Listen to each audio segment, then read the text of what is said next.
Goodbye, Lizard King. September 16th, 2022, Safford, Arizona, USA. Jagger Webb's mother was used to apologizing during parent-teacher conferences. When she finally met his fifth-grade teacher face-to-face, the teacher greeted her with a surprised expression. "Oh, so you're Jagger's mom," the teacher blurted out. "You look so normal. Your son is, how should I put this, a very unusual child." I know, his mother responded.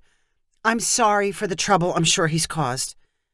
I've never had a student so obsessed with insects and snakes and lizards. I don't know where he finds them. He's always got one in his hand. I know, I've tried everything to get him to stop. He wouldn't be so bad if he kept them to himself, but he wants to drop them on people, and he's got that loud laugh, har, har, har, like it's the funniest thing in the world. I know, I'm sorry. The other kids hate it. I've taken away every privilege I can think of. He doesn't seem to care. It's the same thing at home. I'm constantly threatening him and wiping away bugs. He's my son, and I love him, but sometimes I want to smack the smirk off his face.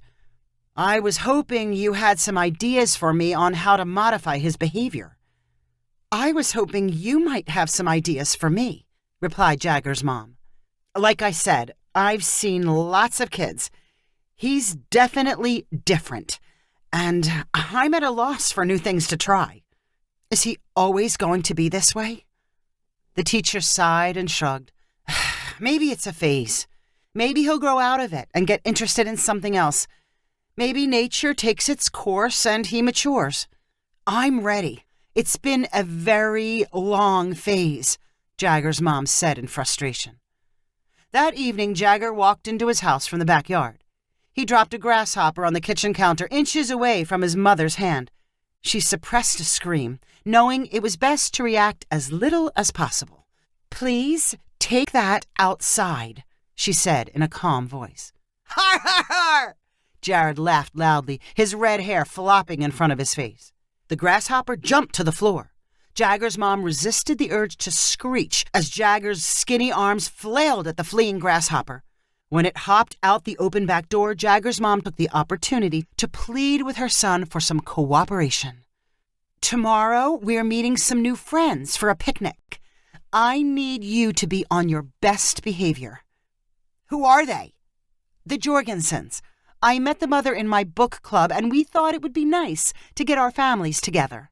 "Do they have any kids?" 3, including a girl about your age. Her name is Heather. Maybe you've seen her at school. When we're with them, please forget about the bugs and lizards for a while. Please. I need you to act like you're interested in other things." Jagger laughed, but it was not his normally harsh har, har, har. It was a softer, nervous ha ha. He recognized the name Heather Jorgensen. She was a grade older than he was.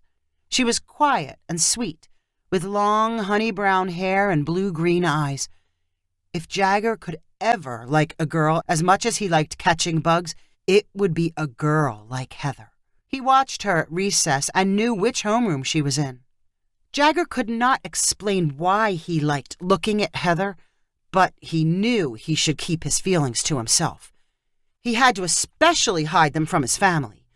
When he was around Heather at the picnic, he had to treat her like he would treat anyone else. The picnic was set to take place at a nearby lake. Along with tables and shade pavilions, it was a place with plenty of habitat for creepy crawlies. They could hide in the trees and dry grass or under the rocks and boulders surrounding the water. Jagger's family arrived first. His mom begged him again to be on his best behavior.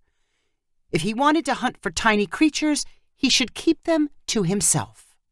"Yeah, don't embarrass us. Try not to act weird," Jagger's dad concluded. The Jorgensen family pulled up before Jagger had much of a chance for exploration. He watched awkwardly as Heather exited her car. After some greetings, the grown-ups decided the festivities should begin with the food. They chose 2 tables and designated one for the kids and one for the adults. Then they pulled out plastic containers and paper plates. Jagger and his two little sisters were pushed toward the kids' table. They sat across from Heather and her two little brothers. Their parents disappeared to a table which was separated from the first by a thick pine tree. Jagger did not say a word as he gobbled down his sandwich and potato chips. Heather politely and quietly nibbled her food. The younger kids stared at each other, waiting for someone to speak. Jagger shot quick glances at Heather, hoping to think of something he could say to grip her attention. He lost patience when no words came to him. He picked up his paper plate and threw it like a frisbee as far as he could. He figured she had to be impressed. "You shouldn't do that," Heather said in a gentle voice. "Why not?" demanded Jagger, happy she had noticed. "It's littering, and you should recycle paper plates." "I don't like to recycle." "You should. It's important for the earth." Heather continued to talk about recycling and how she needed to remind her mom about it. Jagger liked the sound of Heather's voice. He liked it so much, he knew he had to do something else to impress her. For Jagger, there was nothing more impressive than catching a big, fat lizard. "You like lizards?" Jagger asked, when Heather seemed to be done talking about recycling. "Mom said you shouldn't be catching lizards," one of Jagger's sisters reminded him. "Mind your own business," Jagger snapped back at her. He turned to Heather. "I can catch a lizard as big as your arm." "No, thank you. I don't like them," Heather replied with a frown. "Why not? Are you scared of them?" Jagger let go of his har laugh, but it was milder than usual. "I think they're gross." In Jagger's mind, there was no faster way to thrill Heather than to prove he could handle gross stuff. "Stay here," he said to everyone at the table. "You shouldn't leave," his sister warned. Jagger ignored her. He hurried toward some flat rocks near his discarded paper plate. He flipped over the largest rock, and lying in the sand was a 6-inch-long green lizard. When confronted by someone as experienced as Jagger, the lizard had no chance for escape.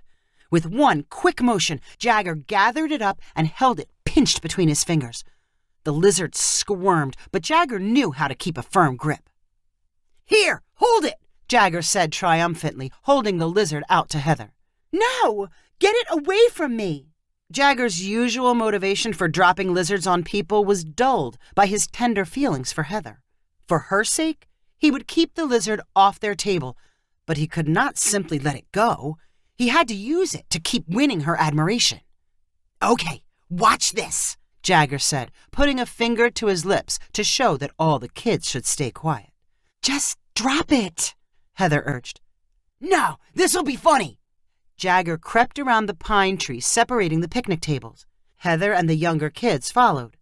Jagger's parents were seated with their backs to him, but Heather's parents could see him coming. Heather's dad watched with a nervous smile as Jagger held up the lizard and then dropped it on his mom's shoulder. As Jagger was about to uncork a loud har har har, the lizard leaped from his mom's shoulder and landed on his upper arm. The lizard scrambled toward Jagger's spine and headed groundward. When it reached his shorts, instead of finishing the trip down Jagger's leg, it paused.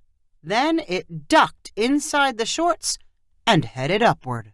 Jagger swallowed his laugh. His eyes bulged as the lizard reached his thigh.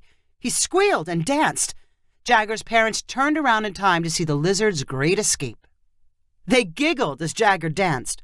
Heather's parents joined in the giggling. Everyone from the kids' table cracked up uncontrollably. "What do I do? What do I do?" Jagger cried out as he grabbed different parts of his thigh. "It's going to go up my underwear. It's going to go up my bum." Jagger's dad laughed so hysterically that he almost fell off the picnic table bench. As he gasped for air, he yelled at Jagger, "You got to pull off your shorts." Jagger spun around looking for any spot with privacy. "Everyone will see." The lizard made a sudden lurch up the back of Jagger's leg, and Jagger forgot about privacy. He fumbled with the button to his shorts before yanking them down, falling to the ground in the process. He landed on his stomach. The lizard scurried out of the shorts, which were now at Jagger's knees. "I saw it! It ran away!" one of Jagger's sisters screamed. "It lost its tail! It was scared too!" one of Heather's brothers shouted. Jagger remained with his face in the dirt. The laughter all around him did not slow down. He could distinctly hear Heather's laugh combined with all the others. He pounded the ground in humiliation. His dad managed to stay calmed down long enough to lean over Jagger sympathetically. "Look, son, I see the lizard's tail. You want to keep it?" "No. Everybody's laughing at me. We can't help it. It was funny. Come on, stand up and pull up your shorts. Maybe you can find a new lizard or something." Jagger did not move. A new kind of sensation swept over him. It was like he was seeing himself through some other person's eyes. Heather's eyes. "I don't want to find lizards anymore," Jagger said quietly to his dad. "You don't? Well, that's a new one. What are you going to do instead?" "Recycling." "Recycling? Where did you come up with that idea?" "Everybody knows it's important for the earth. I want to do my part." Jagger's mom stopped laughing, but a bright smile remained on her face. Could it possibly be true? Had a new phase finally begun? Bless that little lizard for hurrying nature's course up, she said to herself. If you enjoyed this story, please rank it on the website 500ironicstories.com. Please subscribe on the website to get weekly updates as new stories are posted. And please share with friends using the convenient links available.